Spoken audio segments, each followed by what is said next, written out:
আপু, আপনি এত অসুস্থ, তারপরে আবারও কেন বাসায় ফিরলেন? আপনার ওই ছোট্ট বাচ্চাটা নিয়ে অসুস্থ অবস্থায় আপনি সংসারের কাজই বা কিভাবে করবেন?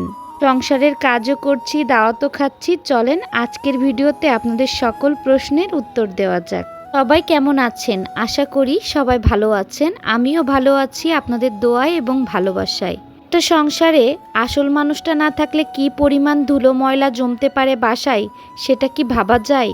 আমি না থাকা অবস্থায় বাসায় কাজের মহিলা কাজ করেছে, তারপরেও বাসায় এই অবস্থা। আসলে আমার আর বেশি সময় নেই, তো কেন বাসায় ফিরেছি।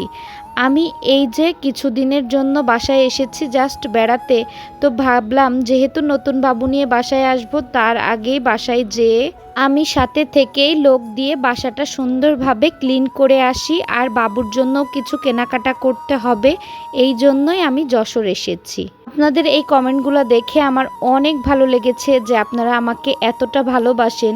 এভাবে বলেছেন যে আপু কেন অসুস্থ অবস্থায় যাচ্ছেন, সবাই একই প্রশ্ন করেছেন, তার জন্য অনেক ধন্যবাদ।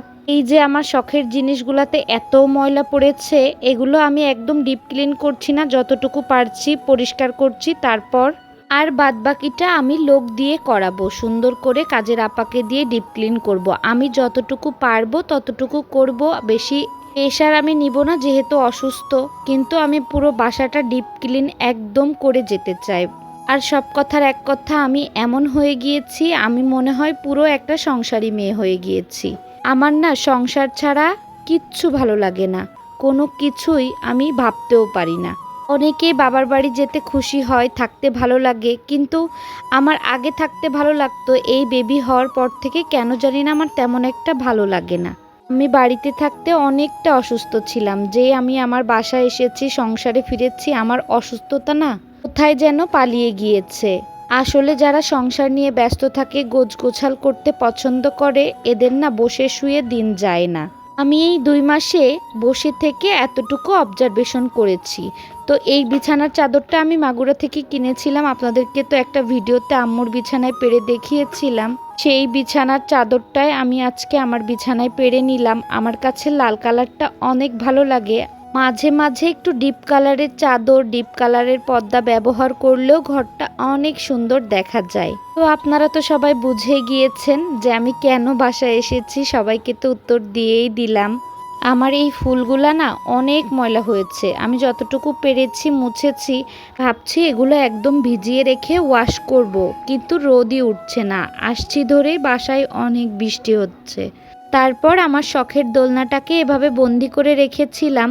আমি তো যাওয়ার আগে দোলনাটা একদম পরিষ্কার করে রেখে গিয়েছিলাম, কিন্তু আমার এভাবে পেঁচিয়ে রাখতে মনে ছিল না।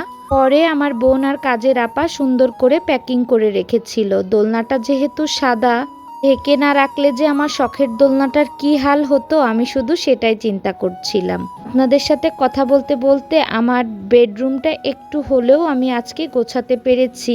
তো আপনাদের সাথে শেয়ার করছি কেমন করে গোছালাম। এইটুকু গোছাতে যেয়েই আমি অনেক হাঁপিয়ে গিয়েছি। তো বসে একটু রেস্ট করে নিলাম। এখন আবার যেতে হবে এক ভাবির বাসায় দাওয়াতে। আমি এখন শেষ সময় তেমন কিছু খেতে পারি না, তারপরেও গিয়েছিলাম। ভাবি আসলে সারা দিন কষ্ট করে আমাদের জন্য অনেক কিছু রান্না করেছিল। গরুর মাংস, ডিম ভুনা, মাছ ভুনা, ডাল ভুনা, শসা, দই, মিষ্টি, নবাবী সেমাই, সাদা ভাত, পোলাও, অনেক কিছু। ওরও ছোট ছোট 2টা বাবু, সেই 2টা বাবু নিয়ে অনেক কষ্ট করে সারাদিন আমাদের জন্য এত আয়োজন করেছে। তো আজকের ভিডিওটা এই পর্যন্তই। সবাই ভালো থাকবেন। আল্লাহ হাফেজ।